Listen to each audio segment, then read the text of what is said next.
people were taking, over 700 Uber rides a month. That's 25 or more Uber rides per day. People were doing, 15 Uber rides in the course of an hour. People were leaving tips of $30,000, for example. The National Commercial Bank, NCB, says it's working to resolve technical issues affecting Uber transactions made by some customers using their Visa debit cards. In a statement on Wednesday, NCB says the issue resulted in transactions not being charged to customers' accounts, leading to unpaid balances and potential fraudulent activity. Dana Davey reports. Scores of NCB customers are expressing concerns about lump sum charges being applied to their accounts for Uber rides. On social media site X, several customers complained about monies either being deducted from their accounts or liens being placed on their accounts.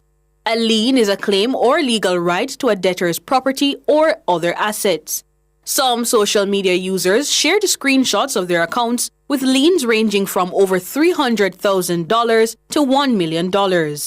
NCB says approximately 1% of Visa debit card holders, that's over 8,000 accounts, have been impacted. It says investigated transactions date back to May this year. The bank says during its review, it noticed that some customers completed an exceptionally high number of Uber transactions, with some exceeding 700 rides within a single month. NCB says this number indicated a possible misuse or exploitation of the issue. The bank says it has also temporarily frozen 300 accounts for further investigation due to unusually high volumes of Uber transactions. NCB says it has communicated with Visa debit customers regarding the funds owed and which will be processed for Uber transactions made. NCB added that it has processed the owed balances where there are funds in the accounts or temporarily placed liens on accounts with insufficient funds until the outstanding amounts are recovered. It says accounts flagged for suspicious activity will be blocked pending further review. Dana Davey for Nationwide News. For more now, we're being joined by NCB's Vice President for Payments, Services and Digital Channels, Daniel Cameron Duncan. Good morning to you, Daniel. Good morning. Thanks for having me. Thank you so much for joining us here on Nationwide this morning. First of all, Daniel, what alerted NCB to this particular issue?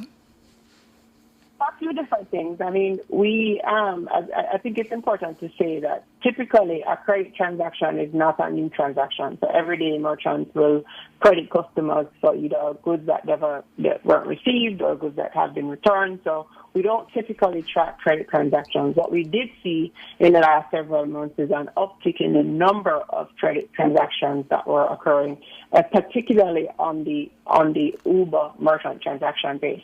And so that raised significant red flags internally. I will say that over the course of this month as well, we had a couple of customers that would have called or come into the bank and said, listen, I've been, using Uber and I noticed that you haven't been deducted. That also personally came into us with a couple of customers, and we had started the investigation. And what we saw was that, in the cases, for example, where we talked about the 300 accounts that we froze, people were taking, over 700 Uber rides a month. That's 25 or more Uber rides per day. People were doing, 15 Uber rides in the course of an hour. People were leaving tips of $30,000, for example, for taxi drivers for doing an $800 transaction. So these are the types of things as we dug into the numbers. We said, no, we have some significant issues from a fraud perspective on some of the accounts. And in others, for the vast majority of the customers, I will say, because we're talking about 300 primary accounts, where that's obviously malicious intent for those accounts. But all of the other accounts, I think it is an accumulation of transactions, of rides that customers were taking that were not being paid for over the course of several months. So, And just to break it out so our listeners can understand a little bit more, Daniel, you said that persons were also giving their Uber drivers $30,000 tips. Yeah, so we'll see one drive that costs $800 is a transaction, but what ends up happening is that they tip the driver $30,000. I've seen some discussions on, social media about, whether or not customers are taking a portion of that tip, but essentially they knew they weren't being charged for it. So you tip somebody $30,000. And then, none of that hits your bank account because the debit is actually not being applied. And so, we saw some people taking advantage of the systems in that way, of the issue that was there in that way. And so we had to really take action to cauterize that immediately as we saw it.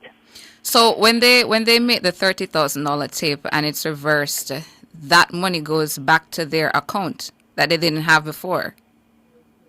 Right. So I'll tell you how it works. So the way that the Uber app works is when you book a transaction, let's say you're going from New Kingston to Half a Tree, and they say, okay, that transaction is going to cost, the estimate transaction is going to cost $800, right?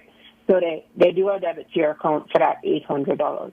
When you get to Half a Tree, they realize that, well, it wasn't quite $800, and you decide I want to leave a tip for $200 for the or it's $800, but I want to leave a tip for the driver for $200. Mm-hmm. So the transaction total value is now $1,000, right? The way the transaction works is it will reverse the first $800 that it took from your account, and then it will debit $1,000 to ensure that it covers the whole $1,000 transaction that you wanted to complete. In this scenario, what is happening is that the $1,000 was doing the credit of the first $800, but it wasn't applying the debit of the $1,000 at the end. So you were taking a trip, tipping a customer, tipping the driver for the $200, and the debit was not being applied to the account. So the bank now has the liability for the $1,000 that you actually were paying out. What I understand, some people were, and the customer never sees the $1,000 come off of their account. So the trip is free, and the tip is free for you as a customer as you're looking at your account, right? Mm-hmm. So what I hear some malicious folks are doing was, for example, you would tip that driver $30,000. That driver would give you back $25,000 out of that, right? Because if you don't go and get it, you get $25,000 in hand, and the bank pays the full $30,000 plus the $800 for your ride. That's essentially how some people were naming the system, right? And so that's the behavior that we really had to, clamp down on, in addition to sort of fixing the error that has allowed for people to ride Uber free for the last several months. And preliminarily, Daniel, because in your press release, it indicated that this has been going on from about May. So that's about a 6-month period. Preliminarily, after NCB has done its checks, about how much is owed to the bank? So we have not finalized those numbers at this time. I think 6 months, what I'll say is that 6 months is the data that we have assessed to date. Okay. And 6 months is what we have applied to date. We continue to investigate the records going back further than that. And so we haven't, at this point, I'm not in a position to communicate what the exact amount is that is owed, but I will tell you that it is multiple millions of dollars. And are you able to indicate as well how much has been recovered? No, not at this time. Payment Services and Digital Channels Vice President at NCB, Daniel Cameron Duncan, is here with us, shedding completely different light on this issue that had social media in a frenzy over the past few days, and people alleging that NCB had gone into their accounts and taken out money, and they were wrathful that the bank had done this. Now we are hearing an explanation that puts everything into context. Good morning again, Daniel. Good morning again. Thanks for having me. All right. So just to clarify a couple of points you made earlier. So you're saying that the bank is not that the bank, well, does the bank have a mechanism that detects something like this? I asked that because you said that you saw a spike in transaction activities, and then the reports from people who said, wait, I've ridden Uber and you've not done your deductions as you ought to. Is there something wrong? So I just wanted to reconcile if the bank has something in place that maybe didn't work in this instance where finding transactions of this nature is concerned. Right. So we actually have made a significant investment in all of our fraud tools to continuously assess transactions for trends that look abnormal or for activity that, we are aware of as it relates to fraudulent transactions. As you know, fraud, industry-wide is a full-time job, unfortunately, yes. Right? So we have measures, tools, AI that we're using that continuously assesses transactions. So why I mentioned that a credit transaction is not an anomaly, right? So when you look at a credit transaction, it doesn't stand out by itself as an anomaly, as a transaction we don't expect to see. So it was in the accumulation of the credit transactions that we were seeing for any one merchant. And we have tools that continue to assess the transaction trends to see what is something that is out of expectations. And Uber popped up as one of those merchants. That transaction set did not seem normal in terms of the number of credits that we're seeing. And that's how we were able to identify it systematically. All right. But all right. So bear with me again, because again, our job is to get as detailed as possible. When the reports came to you from those concerned customers, let's call them the good customers then, yes? Yes. When those concerns were reported to you and then your reports would have showed you some trends, how long between that point and you physically going to take back monies from those customer accounts that were in breach? So we spent about, I would say, a couple of weeks, because the first thing you have to do is to understand the issue. So first we started doing investigations as to why are we seeing some of the trends, and started looking at the trends and the details related to the transactions. Once we would have done that, then we need to go through and pull all of the transactions related to Visa debit transactions for that particular merchant and identify the customer accounts that would have been participating. So we process, over 200,000 transactions a day. So it is a lot of transactions. Visa debit only. So it's not about credit. Visa debit transactions with 200,000 transactions a day. So we have to go through those, identify the customers, make sure that we have all of the data related to the individual customers, and then set up the process for applying the transactions to the customer's accounts. So we wanted to make sure that we validated the information first. I would say it's a couple of weeks. We investigated, ensured we understood what was happening. We immediately sort of froze the 300 accounts that we realized were malicious actors in particular. So again, it's 8,000 customers impacted. It's 300 accounts that were frozen, right? So it's not the vast majority of our customer base. It's 300 malicious actors. For further investigation by our fraud prevention team. And then we informed the customers that we had this issue and we were going to be taking action and would have applied the credits the following day. So that happened on Monday or Tuesday of this week. Right. Okay. So just for the record again, why was what caused the fraudulent activity to be Visa debit centered? Is that because the majority of your customers are Visa debit customers rather than credit? So the setup for the way that the transactions work on a Visa debit card are different from how they work on a credit card, right? So the debit card does the immediate withdrawal from the account, as I was saying, and then it's the way that the transactions process in the system. Debit processes somewhat differently from credit. In the credit scenario, this wouldn't have happened because the transactions would have processed, the way in which transactions process it's a delay processing activity which happens sort of a hold of credit and then an application of credit. In the debit scenario, the reason we apply the debit, like I said, the transaction works that you take a credit and then you apply a further debit. So it's a 3-part transaction as opposed to a 2-part transaction. It just adds some complexity to the system, and it just created this loophole where the debits were not being reapplied. Yeah. We are still investigating the why on that. Because that's not how it should work. But all credit transactions are processing as per normal for Uber. Yeah, and just for the record, you said that those the accounts that you froze and the customers that hold those accounts, you gave them some form of communication before you actually took the monies. Is that what you're saying? All customers, all of our Visa debit customers were informed that we have an issue in the transaction processing for Uber.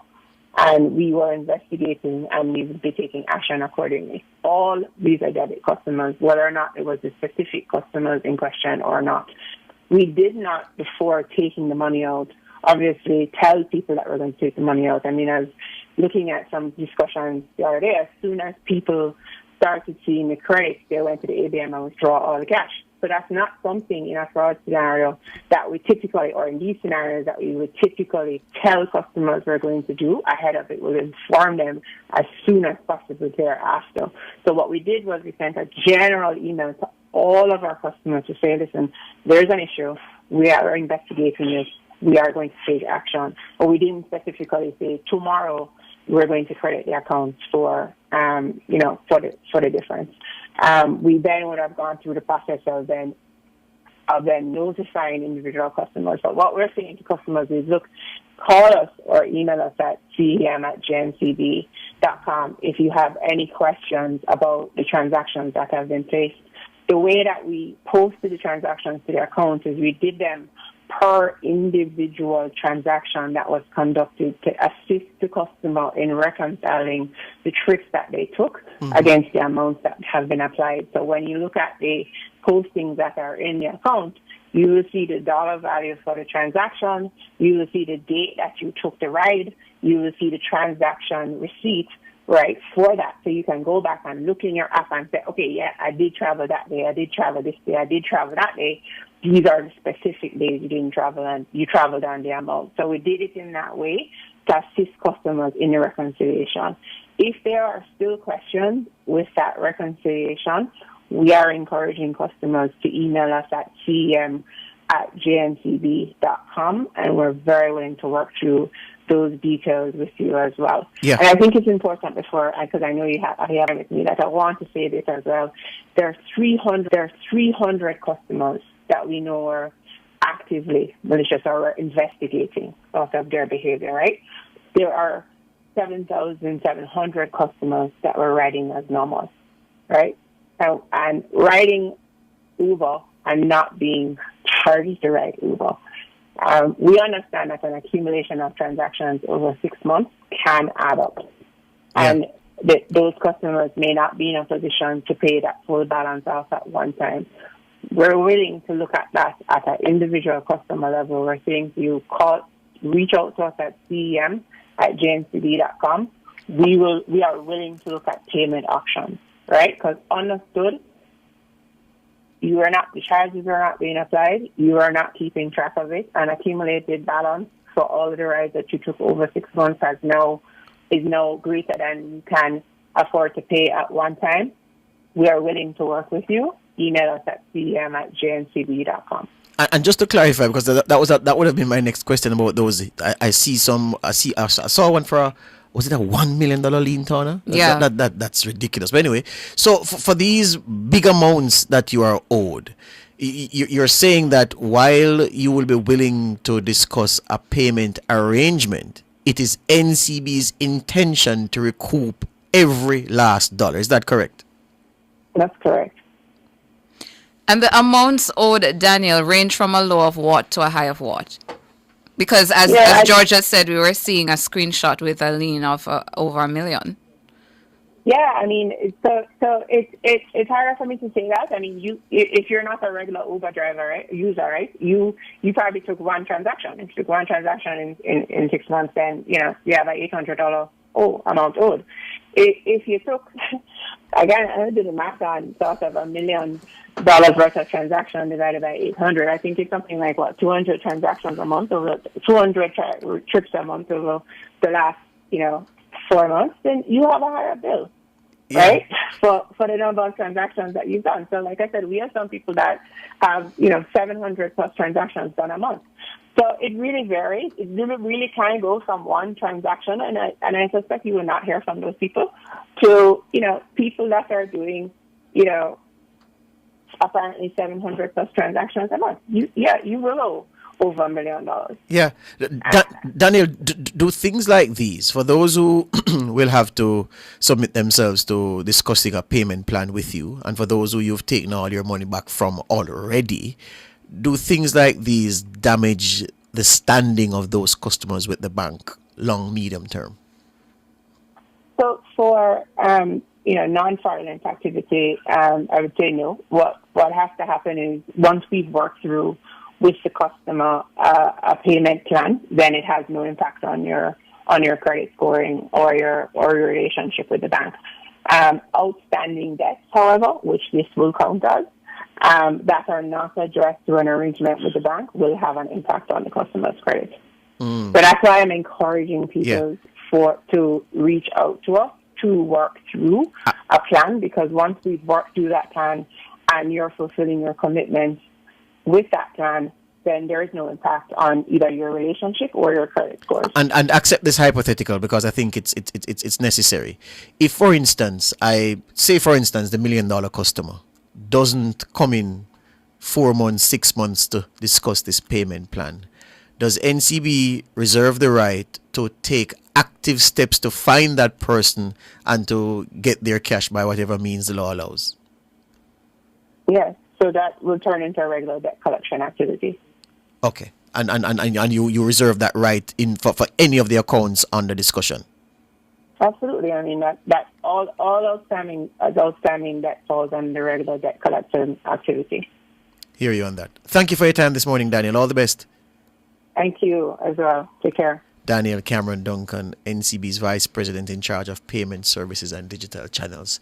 Well, Tana. Yeah. A lot of people made a business out of that glitch. And as we were discussing off here, we're politicians on top of corruption. Yeah. And look at us. I say it all the time. Look George. at us. I say it all the time. Yes, a lot of fingers. I think I said this in What's on My Mind a couple of weeks ago, that a lot of fingers are pointed at politicians about being corrupt. But people should look in the mirror because here we have a prime example of Jamaicans also acting in a very corrupt manner. Henry Morgan business this. Anyway, let's take the break and come back with more. That was sorry we never had more time with Daniel. But here's the thing. So there are still questions for NCB about the internal systems, because based on what Daniel explained, it seems as if, so she said one transaction is not an anomaly, obviously. Yeah. And she said that it was only the accumulation of certain transactions of a certain type with a certain service. So that report said, well, on look on this, and they saw the spikes, and they said, it looked like something wrong, and aligned with the reports from the good people, the good customers, honest people went into the bank and said, boy, why are they not taking no Uber money? Yeah, something right, something wrong, right? And then they say, and they put 2 and 2 together, and they got 4. But I think that I can't imagine that that's how the system is designed to work, because if you have a situation where one transaction, one ride for 8 bills, and it's a good example she gave with the numbers. If there's an $800 ride from Pegasus in New Kingston to Clock Tower in Halfway Tree, and that costs 8 bills, and then on that transaction is a tip for $30,000, then my God, man, you're supposed to have something at that level to tell you that, wait, something wrong, yes, sir. And if there's something wrong there, or this, and continue the Patwa theme, if there's something wrong this, then that should then further prompt an examination of transactions of that kind to see if there is any other anomaly or there are other anomalies. So Perhaps it is, Tana, that the important thing was that those customers coming in to make those reports, because then that now caused perhaps the spikes that NCB saw to now make sense when perhaps it never made sense before. So I'm saying that the people who deal with the risk and the assessment, they may need to ask themselves some questions about the robustness of the system. And I can't imagine, Tana, that the system will work the same way from here on in. There has to be something different, because clearly they're not picking up on the amount of time, because you asked the question, you said from May? Mm-hmm. Yeah, 6 months, a long time. And George, that's just what they have been able to check established so far. Right. So it would seem as if there's a systemic issue there, NCB, that you need to pay serious attention to, if you're not paying serious attention to it already. Mm-hmm. Yeah, I know you folks there, you take these things very, very seriously, and you treat them, deal with them quickly. Yeah, so there's a systemic issue. But beyond that, as we say here every day, I gave the example several months ago. You go on wholesale and the place full, and you see a friend who is working behind the counter, and you beckon to them, and you give them your list, and you get your bag of grocery before the 50 people in front of you push like a gun, go to you're gone. You think nothing of it. If the politicians do that, if the Labour right them or the PNP them do that, you say them corrupt. You do something like this. You have a little cottage business established. Say I sell Uber rides, because there's no way I will take 25 Uber rides now one day. Yeah. Yeah? Yeah. 25 Uber rides in a month. 700 in a month. So clearly you're saying, yo, remember Uber link, So if you want a Uber, just give me the money and me book the ride. If you where I go, from there to there, done. Just send on the cash, whatever. Or you tip your taxi man friend 30 grand and say, yo, 5 of you, 25 pack of mine. Mm-hmm. You do that and you laugh, because you're beating the system, and NCB have money, so them can't afford to lose it. Yeah? You don't think of that as corrupt. And then you will do that and then demand that you be led by a government that's not corrupt, or by one where there's no controversy of corruption around. And that's the kind of country we live in. Yeah. It's sad. It's sad. You know what I was listening to from Daniel just now, when she said, well, they didn't inform those people who were exploiting the glitch ahead of time. They took their money, because you know what would happen. There would be a run on those accounts, those ATMs, to get all the money out before NCB could recover what was theirs. Mm-hmm. So NCB took their money. Boom, you go in your account, $0, or there's a lien, you have some money owed. It's going to be interesting, though, George, over the next couple of months to see how NCB goes about recovering all that money. She says multiple millions of dollars that is owed to them, especially from the 300 account holders who were really, really exploiting the system. How are you going to get back all of that money? Well, here she said it. No, she said that they intend to get back every last cent. Yeah. Yeah, so I expect the 300 memes to start flooding the internet today. Remember the movie 300? Yes. This is Sparta. This is fraud. Yeah. We laugh. But it is, when I saw the issue, I was paying half attention to it. I was away, as you know. Mm-hmm. So I said, well, on there, what do you mean by NCB going in your account to take out the money? For what? And them are course and them are going bad. NCB have to go down. It did sound odd. And I was saying yesterday to Sandra, George, that so you go in your NCB app and your most recent transactions pop up immediately when you're about to do another one. And you're seeing these reversals and all of that. And you just leave it. Mm-hmm. Oh, I get back my money, no worries. And move along. Mm-hmm. Yeah.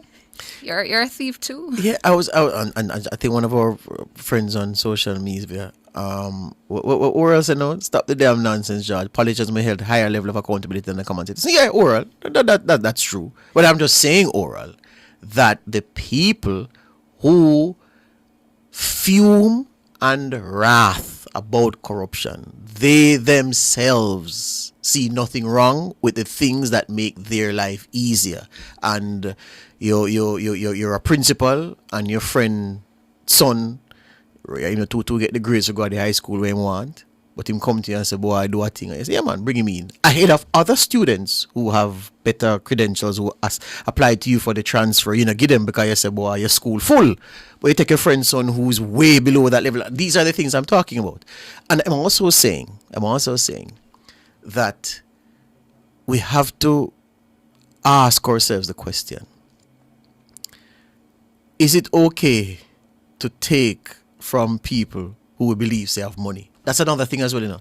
If the person poor, man, you can't rob the poor man. But if the man have money, or if the company is a big company, you feel say it's right, it's perfectly right for you to general the system and take from it. I was telling you the example of a court case in the Kingston and St. Andrew Parish Court recently, where the couple, a Christian couple, I think some money, I don't know, remember which bank, and even if I remember, I wouldn't mention the bank.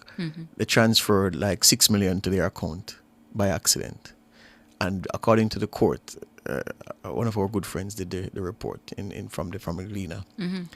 The couple told the judge that, boy, we see the money in our account in Iran and we wait 3 months now, we pray about it. We pray about it and then we say, well, if the transfer wasn't reversed and the money take back, then clearly it's a blessing God give you. And then we use the money must buy one vehicle. Must buy one Range Rover. It's not funny, you know, but you have to laugh to the ones you're going to do. The big respect to a Christian couple, them do that with money that was not theirs. You're on a cost them, you see? She cost them.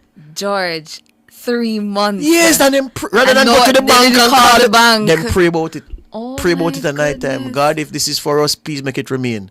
And every day them pray, Oh, it's still there, still there, no. still Oh, there. no. Then take the money and buy. No. It's not your money. That's the point, you know. It's not your money. You didn't work for it. A family member. It's not remittance. It's not your money. It come into your NCB account. The right thing to do is to call NCB. Hey, NCB, I see some money in this account. That is not mine. I don't know how it come about in my account.